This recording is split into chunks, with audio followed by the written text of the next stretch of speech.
गौतम गंभीर आखिरकार लंबे इंतजार के बाद, लंबे डिस्कशन, लंबे इंटरव्यू के राउंड के बाद अब भारतीय टीम के हेड कोच बन गए हैं। जय शाह ने ऐलान कर दिया कि गौतम गंभीर टीम इंडिया के अगले हेड कोच होने वाले हैं। श्रीलंका दौरे से कमान गौतम गंभीर संभाल लेंगे।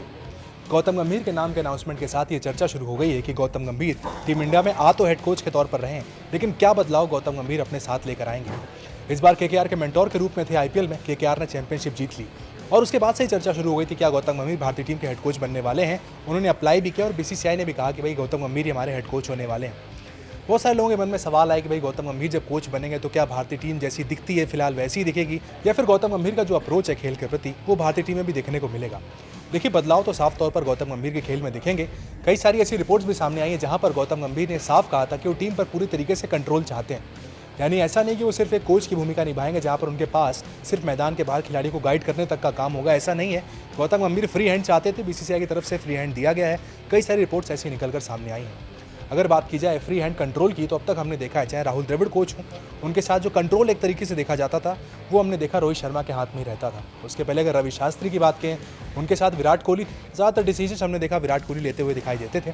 लेकिन अब चूंकि गौतम गंभीर का एरा है, तो गंभीर एरा में उम्मीद की जा सकती है कि गौतम गंभीर के पास पूरा कंट्रोल होने वाला है डिसीजन मेकिंग का। सिर्फ कप्तान ही सारे फैसले नहीं लेगा, गौतम गंभीर के पास ये पूरे राइट्स होने वाले हैं कि गौतम गंभीर जो चाहते हैं, जिस तरीके से टीम को चलाना चाहते हैं, उनकी सबसे बड़ी शर्त यही थी, उस पर पूरी तरीके से मंजूरी मिल गई है। कहा गया कि भाई आप जैसे चाहते हैं टीम को चलाना वैसे चलाएं, बीसीसीआई को कोई एतराज़ नहीं। इसके अलावा दूसरा जो सबसे बड़ा अप्रोच हमें देखने को मिलेगा टीम में बदला हुआ, वो है अटैकिंग अप्रोच। राहुल द्रविड़ जब टीम के कोच थे, राहुल द्रविड़ को जाना जाता है एक बहुत ही सुलझे हुए, शांत, बड़े डिफेंसिव कैरेक्टर के रूप में, लेकिन गौतम गंभीर की जब बात आती है तो बिल्कुल उल्टा स्वभाव नजर आता है। गौतम गंभीर मैदान पर काफ़ी आक्रामक है, मैदान के बाहर भी उनकी जो बयानबाजी है वो पूरी तरीके से अटैकिंग नजर आती है। साफ साफ कई इंटरव्यू में कह चुके हैं कि भाई उनको सिर्फ रिजल्ट से मतलब है। आप कितना प्रोसेस की बात कर लें, गौतम गंभीर का कहना है कि भाई रिजल्ट क्या आते हैं वो सबसे ज़्यादा इंपॉर्टेंट होते हैं। वो सिर्फ जीतना चाहते हैं। कई बार कह चुके हैं कई इंटरव्यू में कि आई हेट लूजिंग। तो गौतम गंभीर के सामने जो चैलेंजेस है बहुत सारे हैं। ICC tournament back to back आने वाले हैं।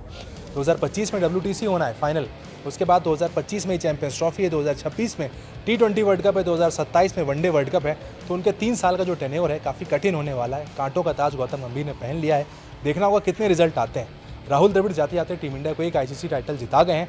अब गंभीर के सामने बैक टू बैक अगले 3 साल तक आईसीसी टाइटल्स हैं। तीसरा एक बहुत बड़ा बदलाव गौतम गंभीर की कोचिंग में देखने को टीम इंडिया में मिल सकता है, वो है यंग टीम। गौतम गंभीर को डोमेस्टिक सर्किट का आइडिया बहुत ज़्यादा है।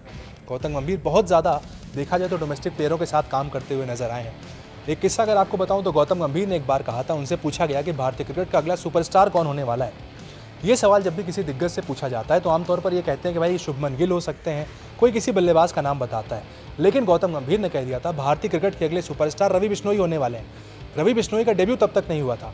उसके बाद 8-9 महीने बाद रवि बिश्नोई का डेब्यू होता है और रवि बिश्नोई आईसीसी रैंकिंग में T20 में नंबर 1 गेंदबाज बन जाते हैं। इससे साफ पता चलता है कि गौतम गंभीर की जो खिलाड़ियों को परखने की क्षमता है वो कितनी ज़्यादा है। तो गौतम गंभीर डोमेस्टिक सर्किट को जानते हैं अच्छे से।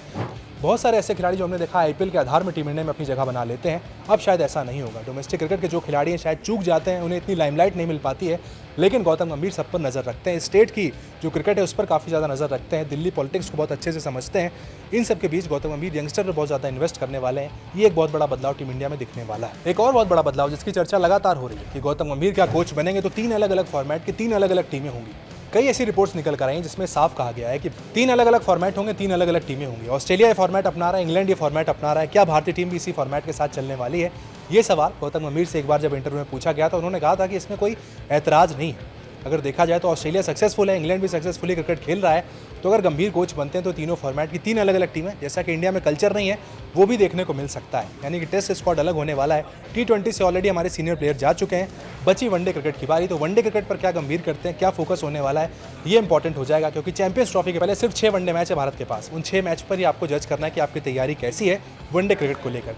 तो ये कुछ बदलाव हैं जो गौतम गंभीर के कोच बनने के बाद टीम इंडिया में साफ देखे जा सकते हैं। इसके अलावा आपका क्या मानना है, गौतम गंभीर क्या खास कर सकते हैं टीम के लिए, कमेंट सेक्शन में बताएं।